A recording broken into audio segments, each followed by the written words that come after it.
Hello, good morning everyone. Welcome back to our channel, The Students Connection.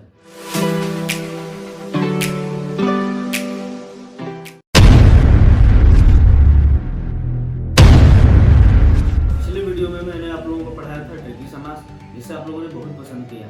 तो इस Hindi grammar के series को आगे बढ़ाते हुए मैं आपको पढ़ाऊंगा कारक और उनके चिन्ह। तो चलिए देर न करते हुए आपको सीधे लेके चलते हैं अपने व्हाइट बोर्ड पे।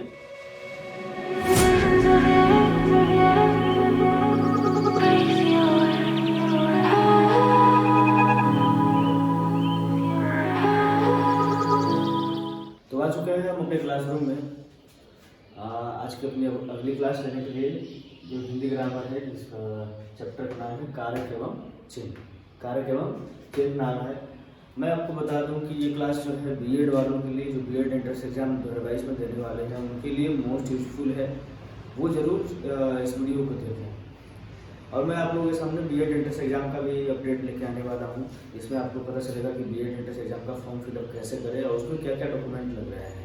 तो चलिए सबसे पहले हम क्लास शुरू करते हैं और बताते हैं कारक एवं उनके चिन्ह। हाँ देखिए, ये कारक एवं उनके चिन्ह। देखिए कारक एवं चिन्ह, ये पार्ट 1 है, वीडियो पार्ट 1। देखिए ठीक है। कारक, सबसे पहली बात है कारक। आखिर कारक होता क्या है? ठीक है। तो जो संज्ञा या सर्वनाम के, संज्ञा या सर्वनाम के जिस रूप के, संज्ञा या सर्वनाम के जिस रूप के अन्य शब्दों के साथ, अन्य शब्दों के साथ उसके संबंध का बोध होता है। देखिए संज्ञा या सर्वनाम का जो कोई भी रूप हो, ठीक है, और उसके अन्य शब्दों के साथ जो उसका संबंध बतलाता हो, ठीक है, संबंध का बोध कराता हो, उसे क्या कहते हैं? कारक कहते हैं। उसे क्या कहते हैं? कारक कहते हैं। ठीक है। तो अब देखिए, संज्ञा या सर्वनाम के जिस रूप के अन्य शब्दों के साथ, ठीक है, उसके संबंध का बोध होता है। देखिए संबंध, रिलेशन का बोध होता है, उसे क्या कहते हैं? कारक कहते हैं। अब बात है कि कारक होते कितने हैं। तो देखिए यहाँ पे कारक देखिए 8 प्रकार के होते हैं। कारक कितने होते हैं? 8 होते हैं। ठीक है। इसमें पहला होता है कर्ता कारक। पहला देखिए कर्ता कारक, दूसरा हुआ कर्म कारक, तीसरा हुआ करण कारक और चौथा हुआ संप्रदान कारक, पांचवा अपादान कारक, छठा हो गया संबंध कारक, सातवां हो गया अधिकरण कारक और जो लास्ट है आपका है वो संबंध कारक। ठीक है। तो आप लोग समझते हैं कारक क्या होता है, उसके कितने भेद होते हैं, कितने प्रकार होते हैं। ठीक है। अब हम एक एक करके कारक के सभी प्रकारों को पढ़ेंगे, एक एक करके। देखिए सबसे पहला है कर्ता कारक। क्या है? कर्ता कारक। ठीक है। तो कर्ता के जिस रूप से, कर्ता के जिस रूप से क्रिया के करने का बोध होता है, यानी कि कोई करता है और किसी क्रिया को कर रहा है, क्रिया यानी कि काम। ठीक है। तो कर्ता के जिस रूप से क्रिया के करने का बोध होता है, उसे क्या कहते हैं? कर्ता कारक कहते हैं। क्या कहते हैं? कर्ता कारक। ठीक है। जैसे राम ने रावण को मारा। राम ने रावण को मारा। किसको मारा? तो रावण को। ठीक है। रामायण देखे होंगे हम लोग। उसमें राम जी ने क्या किया था? रावण को मारा था, पीट किया था रावण को। ठीक है। तो यहाँ पे रावण को किसने मारा? आप बताइए, रावण को किसने मारा? ठीक है। तो रावण को राम ने मारा। तो डेफिनेटली यहाँ पे कर्ता कौन होगा? राम होंगे। ठीक है, जिन्होंने रावण को मारा था। ठीक है, पीट किया था रावण को। ठीक है। अब चलते हैं नेक्स्ट स्टेप पे, जो कि है कर्म कारक। क्या है? कर्म कारक। ठीक है। तो कर्म कारक में क्या है कि क्रिया के कार्य का फल, क्रिया के कार्य का फल जिस पर पड़ता है, ठीक है, जो भी क्रिया के कार्य का फल जिस पर पड़ता है उसे क्या कहते हैं? कर्म कारक कहते हैं। देखिए मोहन ने सांप को मारा। बहुत ही बहादुरी वाला काम किया है, सांप को मारा। देखिए आगे, मोहन ने सांप को मारा। किसको मारा? मोहन ने किसको मारा? सांप को मारा। तो यहाँ पे क्रिया का फल किस पर पड़ रहा है? सांप पर पड़ रहा है। सांप। मोहन ने किसको मारा? सांप को मारा। ठीक है, यानी कि यहाँ पे ऑब्जेक्ट हो गया सांप। ठीक है। तो कर्म कारक यहाँ पे क्या हुआ जी? ये सांप हुआ। तो मोहन ने सांप को मारा। ठीक है। तो इसका जो है फल किस पर पड़ा? सांप को पड़ा। तो समझ गए होंगे। ठीक है। ये कर्म कारक क्या होता है? क्रिया का फल जिस पर पड़ता है उसे क्या कहते हैं? कर्म कारक कहते हैं। यहाँ सांप को मारा। ठीक है। अब नंबर 3 की तरफ चलते हैं, करण कारक। करण कारक। ठीक है। संज्ञा आदि शब्दों की, संज्ञा आदि शब्दों के जिस रूप से क्रिया के करने का साधन, कोई भी काम हो उसके करने का साधन। जैसे मान लो अभी यहाँ पे एग्जाम्पल दिया हुआ है कि बालक गेंद से खेल रहा है। बालक किससे खेल रहा है? गेंद से खेल रहा है। ठीक है, गेंद। ठीक है, तो खेलने का साधन क्या है? यहाँ पे खेलने का साधन क्या है? गेंद है। ठीक है, तो गेंद से खेल रहा है। ठीक है, तो गेंद क्या होगा यहाँ पे? करण कारक हुआ।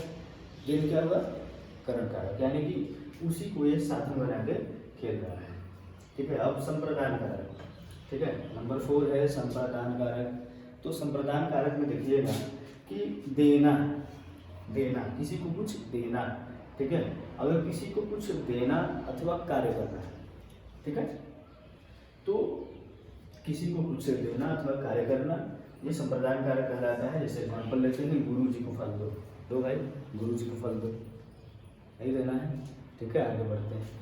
गुरु जी को फल दो। ठीक है, एक्चुअली मेरे मन में बड़ी खुशी होगी कि लोग मुझे फल देंगे, लेकिन क्या है, यहाँ पे सिर्फ एग्जाम्पल है। ठीक है, यहाँ पे कोई फल मिलने वाला नहीं है, मुझे बस कर्म का फल मिलेगा, जो कि आप लोग देंगे, इंतजार कर रहे हैं आप लोगों का। तो गुरु जी को फल दो। ठीक है, किसको फल देना है? गुरु जी को देना है, किसी को और किसी को मत देना, सिर्फ किसको देना? गुरु जी को देना। ठीक है, तो यहाँ पे गुरु जी को फल दो। तो देना, किसी को देना क्या होता है? संप्रदान कारक होता है। अब आगे है नंबर 5 आपादान कारक। देखिए यहाँ पे आपादान कारक। अब देखिए आपादान में क्या होता है कि वस्तु अलग होती है। किससे क्या होती है? संज्ञा के जिस रूप से, संज्ञा के जिस रूप से एक वस्तु से अलग होगा। क्या होना? वस्तु से अलग होगा। वस्तु से जब अलग होगा तो क्या होगा? ठीक है, तो एक वस्तु से अलग होना। तो यहाँ पे देखिए पेड़ से पत्ता गिरता है। पेड़ से क्या गिरता है भाई? पत्ता गिरता है। तो पेड़ से क्या अलग हो रहा है? बताइए, पेड़ से क्या अलग हो रहा है? पेड़ से पत्ता अलग हो रहा है, टूट के अलग हो रहा है। ठीक है, अभी यहाँ पे संप्रदान में लिखा है कि गुरु जी को फल दिया जा रहा है। एक्चुअली फल मुझे मिला नहीं है। ठीक है, मैं नाखुश हुआ लोगों से। ठीक है, तो यहाँ पे गुरु जी को फल दिया जाता है, लेकिन देना था उसमें। लेकिन यहाँ पे क्या हो रहा है? आपादान कारक में संज्ञा के जिस रूप से वस्तु का अलग होना, वो आपादान कारक कहलाता है। आपादान में क्या होता है कि वस्तु से अलग होती है। वस्तु क्या होती है? अलग होती है। यहाँ पेड़ से पत्ता गिरता है, पतझड़ का मौसम चला। ठीक है, अभी आप लोग देखे कि पतझड़ का मौसम चल रहा था, सभी पत्ते टूट टूट के क्या हो रहे थे? बिखर रहे थे, अलग हो रहे थे। ठीक है, तो वो क्या होता है? आपादान कारक में होता है। ठीक है, अब ये मत जाके बोलना कि वहाँ पे आपादान कारक चल रहा है, सर बताएं। ठीक है, चलो आगे चलते हैं। यहाँ पे संबंध कारक में, संबंध कारक में क्या है कि एक व्यक्ति या वस्तु का, एक व्यक्ति या वस्तु का किसी दूसरी व्यक्ति वस्तु से संबंध होना चाहिए। क्या होना चाहिए? संबंध। लोग संबंध का नाम सुनकर बड़े खुश हो जाते हैं, अरे वाह क्या संबंध वाली बात है। ठीक है, तो एक व्यक्ति या वस्तु का दूसरे व्यक्ति वस्तु से संबंध होना ही संबंध कारक कहलाता है। संबंध कारक। ठीक है, एग्जाम्पल के लिए चलते हैं। यह राधे श्याम का बेटा है। किसका बेटा है? राधे श्याम जी का बेटा है। ठीक है, अब राधे श्याम जी अगर कोई देख रहे हो तो ये मत बोलिएगा कि आप मेरा नाम क्यों यूज कर रहे हैं। ये बस एग्जाम्पल के लिए है कि यह राधे श्याम का बेटा है। क्या है? राधे श्याम का बेटा है। और भी कोई संबंध होता है। ठीक है, माँ बेटी का संबंध होता है, भाई भाई का संबंध होता है। ठीक है, तो एक्चुअली जब संबंध जुड़ता है, ठीक है, तो उसे क्या हम संबंध कारक होना समझते हैं। ठीक है, यहाँ पे व्यक्ति या वस्तु का संबंध। ठीक है, अब चलते हैं यहाँ पे नंबर 7। ठीक है, तो शब्द के जिस रूप से, शब्द के जिस रूप से क्रिया के आधार का बोध होता है। ठीक है, यहाँ पे शब्द के जिस रूप से क्रिया के आधार का बोध होता है उसे हम अधिकरण कारक कहते हैं। क्या कहते हैं उसे? अधिकरण कारक कहते हैं। ठीक है, जैसे मान लीजिए कि कमरे में टीवी रखा है। क्या रखा है? कमरे में टीवी रखा है। आईपीएल देखोगे? ठीक है, टीवी रखा है कमरे में। ठीक है, तो शब्द के जिस रूप से क्रिया के आधार का बोध होता है। ठीक है, टीवी कहाँ रखा है ये बता दीजिए। टीवी कहाँ रखा है? कमरे में रखा है। ठीक है, कमरे में रखा है। ठीक है, तो कमरे में टीवी रखा है, तो यहाँ पे में क्या हुआ? अधिकरण कारक हुआ। ठीक है, उसका आधार वही हुआ। अब यहाँ पे बात करते हैं संबोधन की। ठीक है, ये आखिरी है संबोधन कारक। ठीक है, तो जिस शब्द से किसी को बुलाने, ठीक है, जिस शब्द से किसी को बुलाने अथवा सचेत करने का भाव, कैसा भाव? सचेत करने का, किसी को बुलाने का भाव, ठीक है, तो उसे हम क्या करते हैं? संबोधन कारक करते हैं। क्या करते हैं उसे? संबोधन कारक। ठीक है, जैसे हे बजरंगी यहाँ आओ, ठीक है, हमारे बिहार में ऐसे हे नहीं बोला जाता है, अरे बजरंगिया यहाँ आओ, ठीक है, लेकिन ऐसा नहीं, ये तो भोजपुरी लैंग्वेज हो गया।